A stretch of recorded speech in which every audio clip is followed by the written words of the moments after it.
Nathan Carter wiped sweat from his forehead as he fixed the communications panel on the bridge of the spaceship Celestial Horizon. The ship had been traveling through space for almost 2 years now. Nathan was the junior communications officer, the newest and youngest human on a crew that included 7 different alien species. "Carter, are you finished with those repairs?" Captain Samantha Walsh asked. She was a tall woman with short gray hair who ran the ship with firm but fair leadership. "Almost done, Captain," Nathan said, closing the panel. "The translator should work better now when we talk to the Vextari delegation." The Celestial Horizon was on its way to the Vextari homeworld. The Vextari were insect-like aliens with hard outer shells, 4 arms, and clicking mandibles. They were known for their advanced technology and their somewhat unfriendly attitude toward humans, whom they considered physically weak. Dr. Liz Harmon, the ship's expert on alien cultures, walked onto the bridge. She was carrying a tablet with information about Vextari customs. "Everyone remember," she said to the crew, "the Vextari value strength and endurance. They might make comments about human weakness, but try not to take offense. It's just their way." Nathan nodded. He had dealt with the Vextari before. They never missed a chance to point out how soft and fragile humans were compared to their hard exoskeletons. 3 days later, the Celestial Horizon arrived at the Vextari homeworld. From orbit, Nathan could see the planet's surface covered with tall, pointed buildings that looked like giant anthills. The ship docked at the space station above the planet. Captain Walsh selected a team to go down to the surface for the diplomatic meeting. The team included Nathan, Dr. Harmon, Security Chief Alan Price, and 2 other crew members. The Vextari city was hot and humid, filled with strange smells and the constant clicking sounds of Vextari talking to each other. The buildings were made of a hard, clay-like material that kept the inside cool despite the heat outside. "The Vextari High Council will see you now," said their guide, a Vextari named Krilzix who served as the science officer aboard the Celestial Horizon.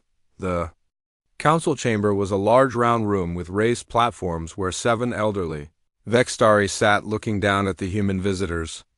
Their exoskeletons were pale compared to younger Vextari, showing their age. Captain Walsh spoke first. "Honorable Council, we thank you for welcoming us to your world. We hope this visit will strengthen the relationship between our peoples." The lead council member clicked his mandibles. "We welcome the representatives of Earth and acknowledge your journey across the stars to reach us.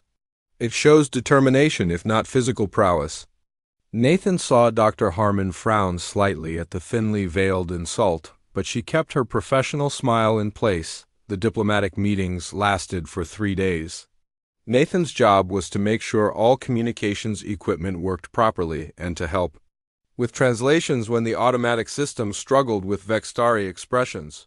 He was good at his job and even better at keeping a positive attitude despite the Vextari's constant subtle jabs about human weakness. On the final day, Dr. Harmon was given permission to visit the Vextari Museum of Antiquities. Nathan went with her to carry equipment and help document the artifacts.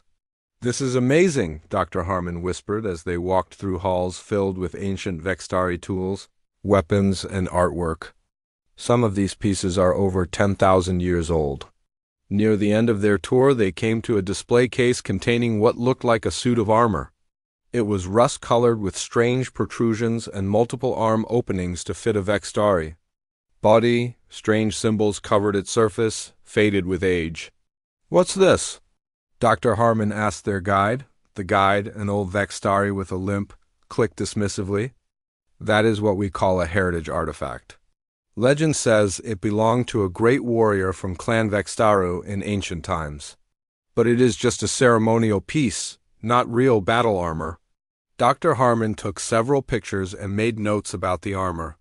Nathan thought it looked uncomfortable and strange.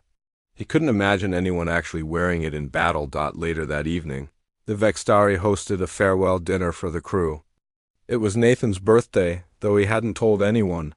He was surprised when Krilzix approached him with a large package wrapped in shimmering material. "Nathan Carter," Krilzix announced loudly, drawing everyone's attention. "As part of our Cultural exchange, we wish to present you with a gift. Nathan felt awkward as all eyes turned to him. Thank you, but you didn't need to. It is already decided, Krilzix interrupted. Please, accept this token of Vextari hospitality. Nathan carefully unwrapped the package. His eyes widened as he revealed the same ancient armor they had seen. In the museum earlier that day, he looked up in confusion. This is heritage armor from the museum? Krilzix's mandibles clicked rapidly in what Nathan recognized as the Vextari version of laughter. A replica, of course. The museum would not part with the original. This was made especially for you. Nathan lifted the armor. It was surprisingly light, but clearly designed for a Vextari body with its multiple armholes and strange shape. There was no way it would fit a human. The heritage armor of Clan Vextaru, Krilzix announced formally, may it protect your soft exterior as effectively as it did our ancestors. Several of the Vextari made clicking sounds of amusement. Even the humans from the crew were trying not to smile. It was clearly a joke. The idea of a human wearing Vextari armor was ridiculous. It would be like a person trying to wear a lobster shell. Dr. Harmon gave Nathan a sympathetic look, but he could tell she was also fighting back laughter. Nathan smiled good-naturedly. Thank you for this honor. I'll try it on for the next movie night. This sent several of the alien crew into fits of laughter. The Vextari seemed especially amused, their mandibles clicking rapidly. Captain Walsh stepped in. It's a generous gift, Krilzix. Thank you for this cultural exchange. Later, back in his quarters on the ship, Nathan examined the armor more closely. The symbols etched into its surface seemed to shimmer slightly in the light. Despite being a replica, it looked ancient and somehow important. Some birthday present, he muttered, placing it in his closet. At least they think I'm a good sport. Nathan had no way of knowing that the armor wasn't a replica at all. Nor did he know that the Vextari had given it to him not just as a joke, but because their ancient texts said the armor would never work for their kind. They believed it was worthless. The symbols on the armor glowed faintly in the darkness of Nathan's closet, responding to the human presence nearby. The armor had been waiting for thousands of years. It could wait a little longer. 3 days after the Vextari gift ceremony, Nathan was woken by the ship's alarm. The lights in his quarters pulsed with a soft red glow. He jumped out of bed and quickly put on his uniform. All senior officers report to the bridge immediately. Captain Walsh's voice came through the speakers. Nathan wasn't technically a senior officer, but as communications specialist, he was often needed during emergencies. He hurried through the corridors of the celestial horizon, passing other crew members who looked just as confused as he felt when he reached the bridge. Captain Walsh was standing by the main view screen. Dr. Harmon and Security Chief Alan Price. We're already there, along with the ship's pilot, Greg Martinez. What's happening, Captain? Nathan asked. Captain Walsh pointed to the screen. We've received a distress signal from this planet. It's not on any of our charts. The screen showed a small blue-green planet orbiting a yellow star. Data scrolled along the side of the screen, showing atmospheric readings and scan results. The signal is weak, and we can't understand most of it, she continued, but it's definitely a call for help. Nathan moved to his communications station and put on his headset. He adjusted some settings and listened carefully. I can hear something, he said. It's not any language our translator recognizes, but the pattern definitely suggests intelligence. And there's an emotion in it that sounds like fear. Dr. Harmon looked excited despite the serious situation. An unknown sentient species. This could be a major discovery. Or a major threat, said Chief Price. We should be careful. Captain Walsh nodded. I agree with both of you. We need to investigate, but cautiously. I'm assembling a landing party. She looked around the bridge. Price, Harmon. Carter, you're with me. Martinez, you'll pilot the shuttle. And we'll take one of the Vextari crew for their scientific expertise. Krilzix is the obvious choice, Dr. Harmon suggested. But he's currently off duty in the medical bay with some kind of seasonal molt. Then we'll take Rick Style instead, the captain decided, referring to the Vextari Navigation Specialist. Nathan returned to his quarters to gather equipment for the mission. He packed his portable translator, extra power cells, and emergency rations. As he was about to leave, his eyes fell on the Vextari armor still sitting in his closet. On a sudden impulse, he grabbed the armor and stuffed it into his gear bag. He wasn't sure why, but something told him he might need it.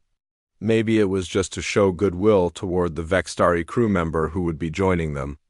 Perhaps it will finally serve its purpose, he joked to himself. An hour later, the shuttle launched from the celestial horizon and descended toward the unnamed planet. As they entered the atmosphere, Nathan noticed strange energy readings on his console. "Captain, I'm detecting unusual energy patterns," he reported. "They're not like anything in our database." Dr. Harmon looked over his shoulder at the readings. "Fascinating. They almost look alive." The shuttle broke through the cloud layer, revealing a landscape of rolling hills and forests. In the distance, there was what appeared to be a settlement, geometric shapes too regular to be natural. "There," Captain Walsh pointed. "Set us down 1/2 kilometer from that settlement, Martinez. I don't want to frighten anyone with our arrival." The shuttle landed in a clearing. The air outside was breathable according to their scans, but they all wore transparent face masks as a precaution against unknown microbes. As they walked toward the settlement, Nathan felt a strange tingling sensation. He glanced back at his gear bag where the Vextari armor was stored. For a moment, he thought he saw a faint glow through the fabric. The settlement came into view more clearly as they approached. It looked badly damaged, with structures that appeared to be made of some kind of crystal or glass now shattered and broken.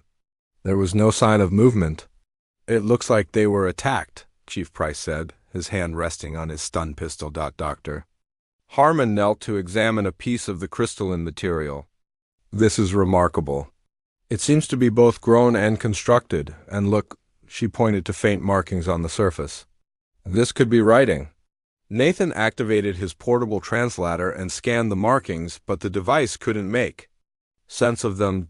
Rick single quotes Tal, the Vextari crew member, clicked his mandibles nervously. "This place feels wrong. The air vibrates in a way that disturbs my sensory hairs." They continued exploring the ruined settlement, finding more destroyed structures but no bodies or survivors. Then Nathan heard a faint sound like tinkling glass. "Or wind chimes. Does anyone else hear that?" he asked. Before anyone could answer, the ground beneath them trembled. "Small stones bounced on the ground. Earthquake!" shouted Chief Price. Captain Walsh activated her communicator. "Everyone back to the shuttle now." They turned and ran, but the tremors grew stronger.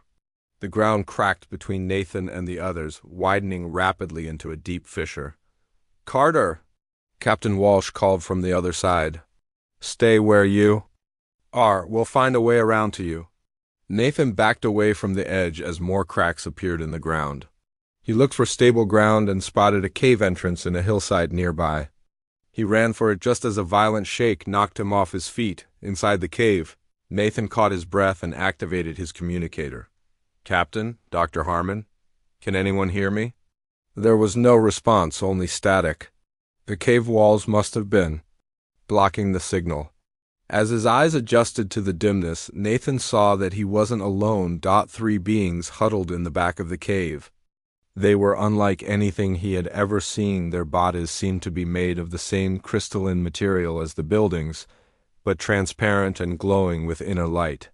They had no recognizable faces, but their forms pulsed with changing colors that somehow conveyed emotion. Right now, they were pulsing with rapid flashes that Nathan instinctively understood as fear. "Hello," he said softly, knowing they wouldn't understand his words but hoping his tone would convey peaceful intentions. "I'm not going to hurt you." The being's colors shifted slightly, still showing fear but also curiosity. One of them extended. What might have been an arm, and a beam of light shot from it to touch Nathan's forehead. Suddenly, his mind was filled with images and feelings. The settlement before it was destroyed, full of light and beautiful crystal structures. Then darkness, coming from the sky. Shadowy creatures that seemed to absorb light and life wherever they touched. The survivors fleeing underground. The mental connection broke, leaving Nathan gasping. "You're showing me what happened," he said. "Those shadow things attacked you." Another tremor shook the cave, stronger than before. Dust and small rocks fell from the ceiling. The crystal being's lights pulsed in panic. Nathan checked his oxygen levels. They were dropping faster than they should. The cave system must have been damaged, and air was leaking out. He tried his communicator again, but there was still no signal. His situation was becoming desperate. He looked at his gear bag, now covered in dust from the falling debris. The Vextari armor inside was definitely glowing now, visible even through the fabric. Nathan made a decision. "If I'm going to die here," he muttered to himself, "I might as well die looking ridiculous." He opened the bag and pulled out the armor. It felt warm to the touch, and the symbols etched into its surface were glowing with a soft blue light. He began to put it on, expecting it to be uncomfortable and poorly fitted to his human body. Instead, as he attached the final piece, something extraordinary happened. The entire armor seemed to liquefy for a moment, flowing over his body like water. Then it reformed, perfectly fitted to his human shape. The symbols along its surface brightened, and Nathan felt a strange warmth spreading through his limbs. "What in the world?" he whispered as the cave around him suddenly became visible. In shades of blue and green, despite the darkness, he could sense the vibrations of the continuing earthquake and somehow knew exactly where the cave structure was weakest. The crystal beings were now pulsing with colors that suggested astonishment. They were watching him with what he somehow knew was awe. Nathan looked down at his hands, now covered in the transformed armor. He felt stronger than he ever had before, and somehow he knew exactly what to do next. Nathan felt power flowing through his body like electricity. The armor had changed shape to fit him perfectly, as if it had been made for him all along. It felt light yet strong, and seemed to move with him as naturally as his own skin. Another tremor shook the cave. Large rocks began to fall from the ceiling. Without thinking, Nathan raised his arm above his head. To his amazement, he caught a boulder that would have crushed him and the crystal beings. It felt heavy, but not impossible to hold. "I've got it," he said, surprised by his own strength. "But we need to find a way out of here." The crystal beings pulsed with light patterns. Strangely, Nathan could now understand them. The armor was somehow translating their light language into thoughts he could comprehend. "The tunnel goes deeper," they were saying. "There is another way out through the old mining passages." "Lead the way," Nathan told them. "I'll protect us from falling rocks." The crystal beings glided forward, their light illuminating the dark tunnel. Nathan followed, using his enhanced strength to clear debris and hold up unstable sections of the cave. The armor seemed to know what he needed before. He did. When dust filled the air, a clear shield formed over his face, letting him breathe normally. They traveled deeper into the mountain, the tremors becoming less violent as they went. Nathan sensed they were moving away from the source of the earthquakes. The armor was giving him new awareness of his surroundings, like he could feel the movements of the earth itself. After what seemed like hours, they reached a large underground chamber. It was filled with more crystal beings, all pulsing with different colors. When Nathan entered, their lights flickered in surprise and fear. "He saved us," the three beings with Nathan communicated. "He is not like the shadow ones. He has the ancient armor." The other crystal beings approached cautiously. Their lights shifted to curious patterns. One larger being moved forward. Its light was steadier and more complex than the others. "I am the Elder," its light patterns told Nathan. "We are the Luminites. Why have you come to our world, armor-bearer?" "My name is Nathan Carter," he replied. "I'm from a ship called the Celestial Horizon. We received your distress signal and came to help. But we got separated during the earthquake." The Elder's light dimmed slightly. "Not earthquake. The shadow ones cause the ground to shake with their digging machines. They hunt us." "Who are these shadow ones?" Nathan asked. The Elder projected a series of images into Nathan's mind. Dark, shapeless creatures that seemed to absorb light. Huge machines tunneling through the ground. Luminites being captured and drained of their inner light until they became dull and lifeless. They came 3 cycles ago, the elder explained. They feed on our light energy.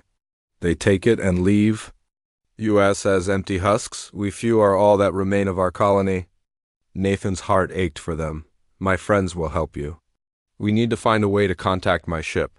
The surface is not safe, the elder warned. The Shadow Ones still hunt there. Suddenly, the armor on Nathan's arm reconfigured itself.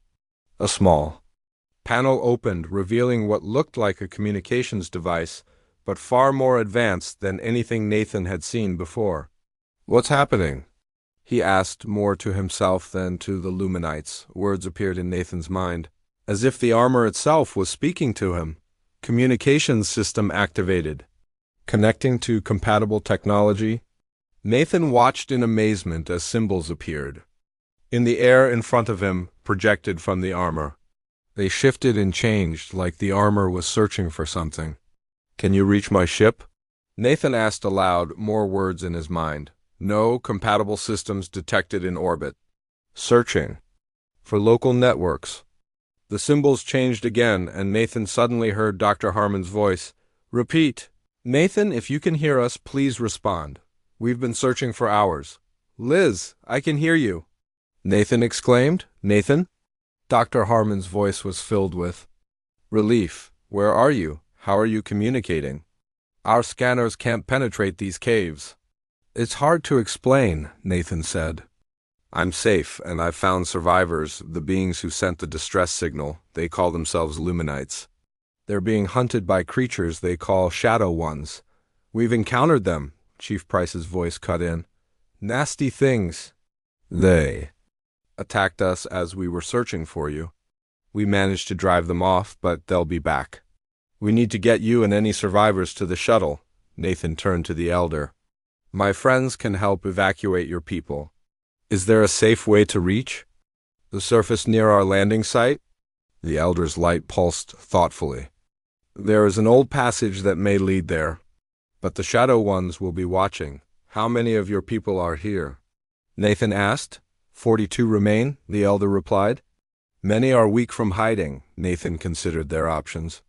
Moving so. Many through dangerous territory would be difficult. But staying here wasn't safe either. We need a diversion, he said finally. Something to draw the Shadow Ones away from the escape route? As if responding to his thoughts, the armor began to shift again. Panels opened along the arms and chest, revealing what looked like weapon systems. Information flowed into Nathan's mind. The armor was showing him its capabilities. I think I can create that diversion, he told the elder. If I can draw the Shadow Ones to the far side of the settlement, can you lead your people to safety? The elder's light brightened. Yes, but you would be in great danger. The Shadow Ones are powerful. Nathan felt a strange confidence. The armor was still feeding him information, showing him how to use its systems. I think I can handle them. This armor, it's more powerful than I realized. He turned back to the communication panel. Dr. Harmon, I'm going to create a diversion on the far side of the ruined settlement. When you see energy discharges, get ready to receive the Luminites near the shuttle. There are 42 of them. Nathan, what are you planning? Captain. Walsh's voice came through now. And how are you going to create this diversion? Nathan looked down at the armor, now humming with energy. Remember that joke gif from the Vex story? Turns out it's not a joke after all. Before they could ask more questions, Nathan cut the communication. He turned to the Luminites. Show me the fastest way to the surface. I need to get as far from your escape route as possible. The elder led Nathan through a series of tunnels that sloped upward. As they neared the surface, Nathan could feel the armor gathering energy, preparing for battle. It was responding to his intentions, becoming what he needed it to be. They reached a small opening that led to the surface. Nathan could see the ruined Crystal City about half a kilometer away. Your people should wait until they see the lights of my battle, Nathan told the elder. Then move quickly to the human shuttle on the other side of the settlement. The elder's light pulsed with concern. The armor has chosen you, human. An honor not seen in countless generations. May it serve you well? Nathan paused. What do you mean, chosen me? Do you know what this armor is? It is a relic of the Forerunners, those who seeded the stars with life, the elder explained. Legend says it will only activate for those who share their essence. If it has awakened for you, The elder didn't finish, but Nathan understood the implication. This armor wasn't Vextari technology at all. It was something far older and more powerful. I'll see you and your people safely to our ship, Nathan promised. Then he stepped out onto the surface, the armor gleaming in the planet's fading daylight. In the distance, dark shapes moved among the crystal ruins. The shadow ones. Nathan felt the armor's power building, ready to be unleashed. All right, he whispered to the armor. Let's show them what we can do. The symbols on the armor blazed with blue light as Nathan began to run toward the ruins, faster than he had ever moved before. Nathan ran toward the ruined crystal city, moving faster than he ever thought possible. The armor made his body light and strong. Each step carried him several meters forward. He felt like he was barely touching the ground. As he got closer to the ruins, he saw the shadow creatures more clearly. They looked like dark clouds with long, reaching arms. Their bodies seemed to swallow all light around them. There were at least 20 of them, moving through the broken crystal buildings. Searching. Nathan needed to get their attention. He remembered what the armor had shown him about its weapons. He raised his right arm and focused his thoughts. Panel opened on his forearm and a blast of bright blue energy shot out. It hit a fallen crystal tower, causing it to explode in a shower of light. The shadow creatures turned toward him immediately. They made no sound, but Nathan could feel their hunger. They wanted his light, just as they had taken the light from the Luminites. That's right, Nathan said. Come and get me. The shadow creatures moved toward him, floating over the ground like dark fog. Nathan fired more energy blasts, hitting the ground near them. He didn't want to destroy them if he didn't have to. He just needed to lead them away from the escape route. Nathan turned and ran along the edge of the ruined city, firing energy blasts every few seconds to keep the shadow creatures following him. He checked over his shoulder. All of them were now chasing him, moving faster than he expected. Okay, maybe this wasn't the best plan, he muttered to himself. One of the shadow creatures lunged forward, reaching for him with dark tendrils. Nathan jumped aside, but another creature was waiting. Its cold touch hit his shoulder, and Nathan felt a strange, draining sensation. The armor glowed brighter in response, pushing the shadow creature back. The armor is protecting me, Nathan realized. They can't drain me as long as I'm wearing it. This gave him confidence. He continued running, drawing the shadow creatures farther from the tunnels where the Luminites would emerge. In his mind, he reached out to the armor. Is there a better way to fight these things? He asked silently. Information flowed into his mind. Images showed him how to adjust the energy weapons to create a light so bright that the shadow creatures couldn't stand it. Not enough to destroy them, but enough to drive them away. Nathan stopped running and turned to face the approaching shadows. They surrounded him in a dark circle, closing in slowly. He raised both arms and focused his thoughts as the armor had shown him. I hope this works, he whispered. Energy built up in the armor, making the symbols glow brighter and brighter. Nathan could feel the power gathering. When the shadow creatures were just meters away, he released it all at once. A dome of brilliant white light exploded outward from the armor.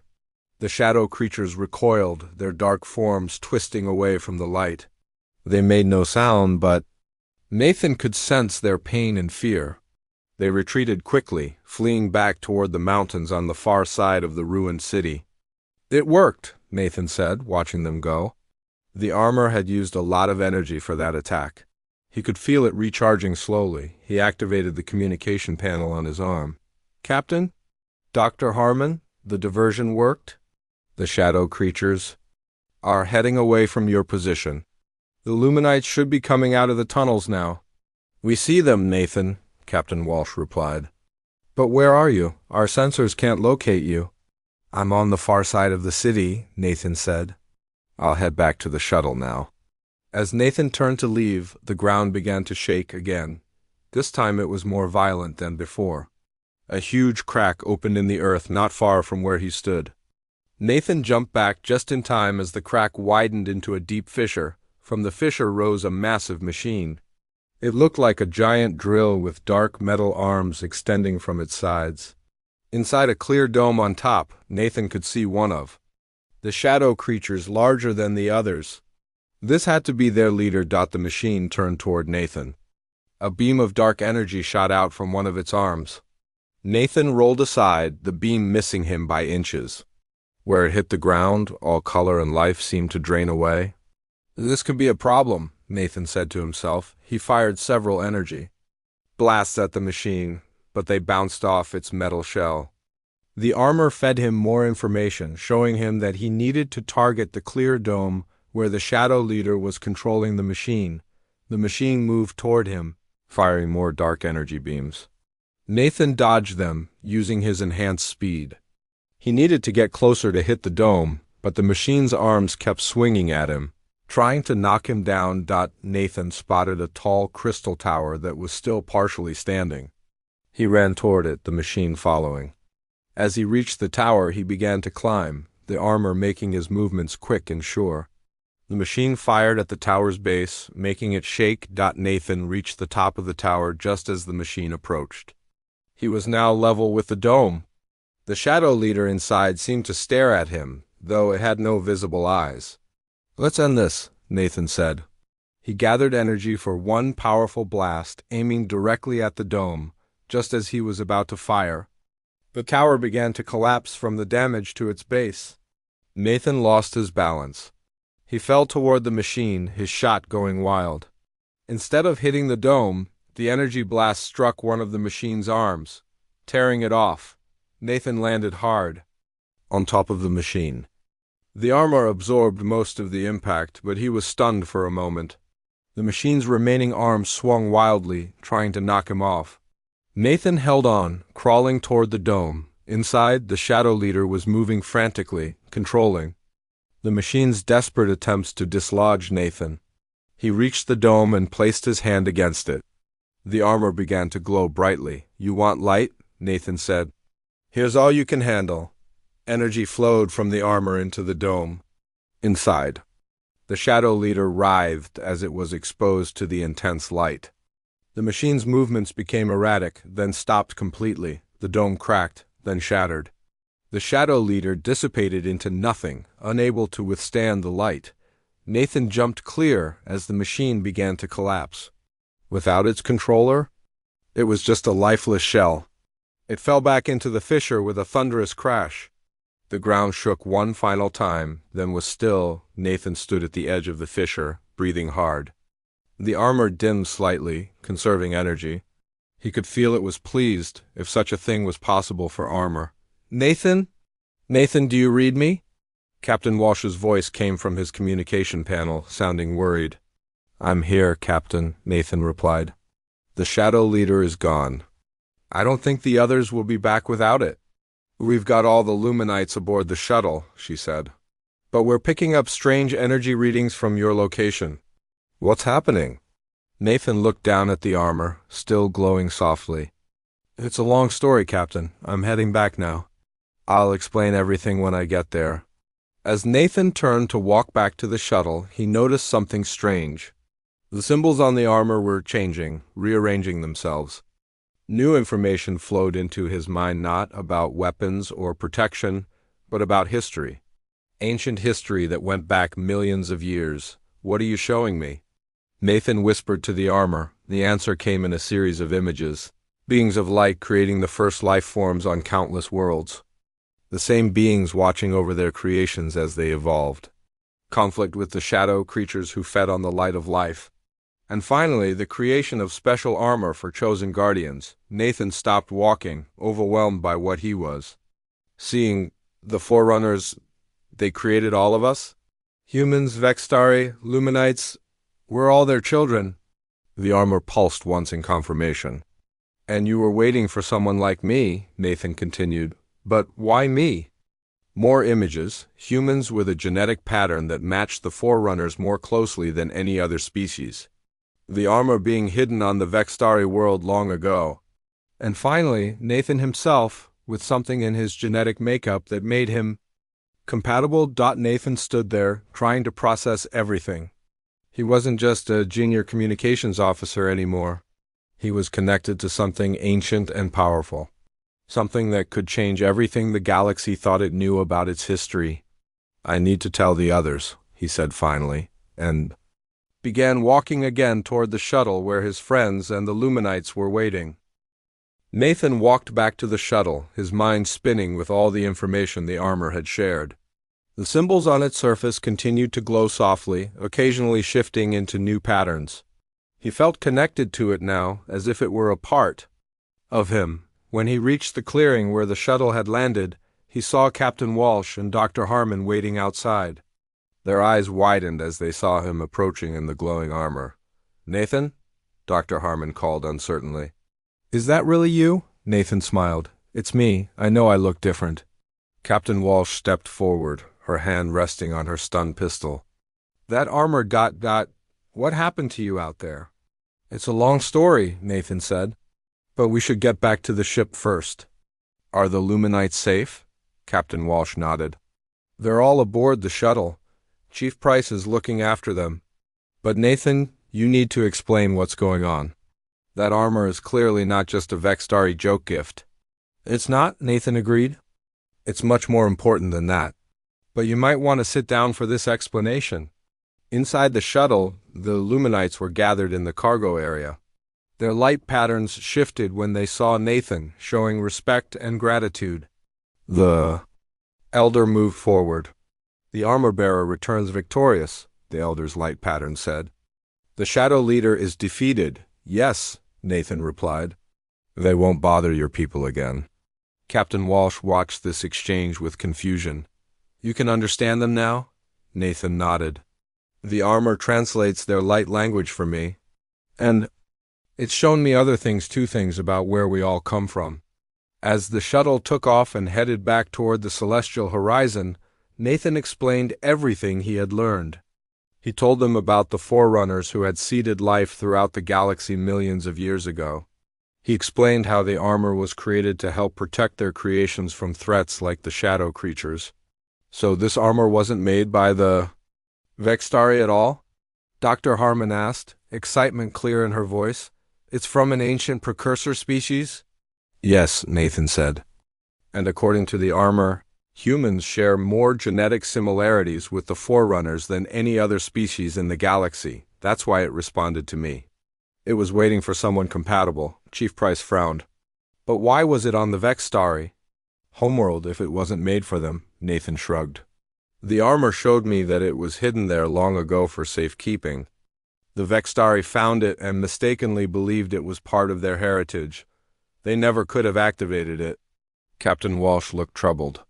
"If what you're saying is true, this discovery could change everything we understand about our place in the galaxy.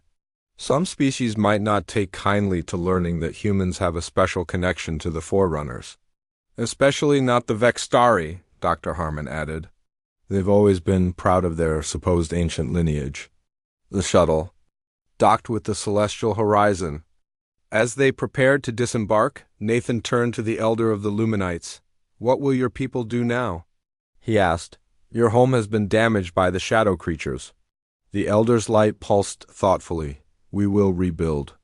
"The shadow creatures destroyed much, but not our spirit. Perhaps your people could help us?" Captain Walsh stepped forward. "We'll send a message to Earth. I'm sure they'll want to establish diplomatic relations with your species." "Thank you," the elder replied through Nathan's translation. "We have existed in isolation for too long. Perhaps it is time we joined the wider galaxy." As they entered the main ship, crew members stopped and stared at Nathan in his glowing armor. Word had spread quickly about the events on the planet below. Nathan felt uncomfortable with all the attention, but the armor seemed to hum with approval. Krilzix, the Vextari science officer who had given Nathan the armor as a joke, was waiting in the docking bay. His mandibles clicked rapidly in what Nathan now recognized as extreme agitation. "What have you done?" Krilzix demanded. "That armor was a cultural artifact. It was not meant to be changed. Nathan faced the Vextari calmly. This armor was never really yours, Krilzix. It was made by the Forerunners, the ancient species that created all life in this galaxy, including both humans and Vextari. Krilzix's forearms moved in gestures of denial. Nonsense! The Vextari evolved naturally. We have no creators. Dr. Harmon stepped forward. The evidence suggests otherwise, Krilzix. The armor contains historical records that predate even your oldest civilizations. I don't believe it, Krilzix said. This must be some human trick, Nathan sighed. He didn't want to create more conflict. The armor has shown me that all species in our galaxy are connected. We're all children of the Forerunners in different ways. No one species is superior to another. Then why did it choose you? Krilzix demanded. Why a human? Nathan thought. For a moment, I'm not sure. Maybe it's random genetic chance. Or maybe the Forerunners knew that someday we would all need to work together against threats like the shadow creatures. Captain Walsh cleared her throat. This discussion can continue later. Right now, we need to help the Luminites get settled. And report back to Earth about everything that's happened. As the others moved away, Nathan found himself alone with Krilzix. The Vextari scientist was staring at the armor with a mixture of anger and curiosity. I'm sorry if this upsets you, Nathan said quietly. I know this challenges everything you believed about your history. Krilzix's mandibles clicked softly. I gave you that armor as a joke. I thought it would make you look foolish. Now it has made my entire species look foolish instead. No one is foolish for believing in their heritage, Nathan said. The Vextari have a proud history, regardless of where your species ultimately came from. Krilzix was silent for a moment. Then he asked, what will you do with it now? Will you use its power to make humans dominant in the galaxy? Nathan shook his head. That's not what the armor is for. It's meant to protect all life, not just human life. He held out his hand to the Vextari. I think the Forerunners wanted us to learn to work together. That's the real lesson here. After a long pause, Krilzix extended one of his forehands and briefly touched Nathan's. Perhaps? But it will take time for my people to accept this new truth. We have time, Nathan said, smiling. And according to the armor, there are more Forerunner sites throughout the galaxy, places where we might learn even more about our shared origins. Later, in his quarters, Nathan stood looking at his reflection. The armor glowed softly, its symbols shifting occasionally as if it were thinking. He could feel it merging more completely. With him becoming a part of who he was, what happens now? He asked it silently. Images flowed into his mind, stars and planets he had never seen before. Ancient Forerunner outposts waiting to be discovered. And threats even more dangerous then. The shadow creatures lurking in the darkness between worlds. Nathan nodded to his reflection. I understand. This is just the beginning. On the bridge of the celestial horizon, Captain Walsh was sending a message to Earth about everything that had happened. Dr. Harmon was working with the Luminites to learn more about their civilization. And somewhere in his lab, Krilzix was examining Vextari historical records with new eyes. The joke gift had changed everything. And Nathan Carter, once just a junior communications officer, now stood at the beginning of a journey that would reshape the galaxy's understanding of itself. The armor hummed with approval. Its long wait was over. Its purpose could finally begin.